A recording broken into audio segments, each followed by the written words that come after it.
Hello hi అండి. నేను మీ సోనిని.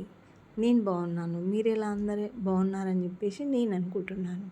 ఈరోజు నేను వైభవలక్ష్మి వ్రతం 11వ వారం ఉద్యాపన చేసుకుంటున్నాను.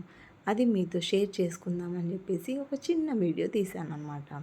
ఈరోజు మా ఇంట్లో అందరూ సిస్టర్స్, మా పిన్ని వాళ్ళు అందరూ వచ్చారు.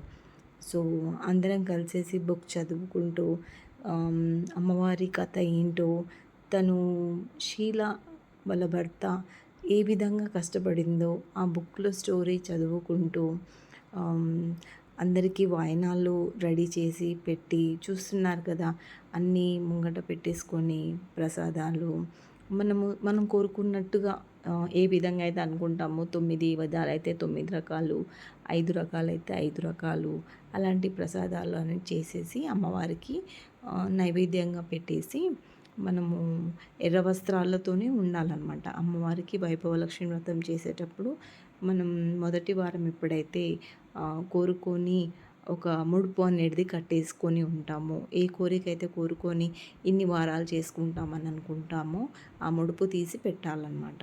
నేనైతే 11 వారాలు చేసుకుంటా అని చెప్పేసి అమ్మవారికి నిష్టగా తలుచుకున్నానమాట.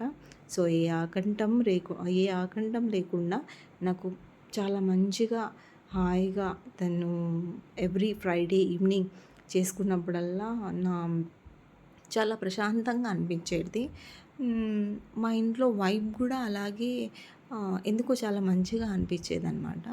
సో ప్రజెంట్ అయితే పూజ చేసాము, కథ చెప్పాము, స్టోరీస్ చెప్పుకున్నాము. సో అందరూ వచ్చినారు, ముత్తైదువులు, కన్యలు, 7 కన్యలకి అండ్ మనం బుక్స్ పంచాలని అనుకుంటాము. 11 బుక్కులు, 18 బుక్కులు, వాయనం పసుబొట్టు ఇచ్చేసి, తర్వాత వాయనం ఇచ్చేసి, అక్షంతలు పువ్వులు ఇచ్చేసి అలా అందరికీ కాళ్ళు మొక్కేసి అందరి ఆశీర్వాదం, ముత్తైదుల ఆశీర్వాదం తీసుకుంటే చాలా మంచిగా తినైతే ఎవరైతే ఉన్నారో షీ ఈజ్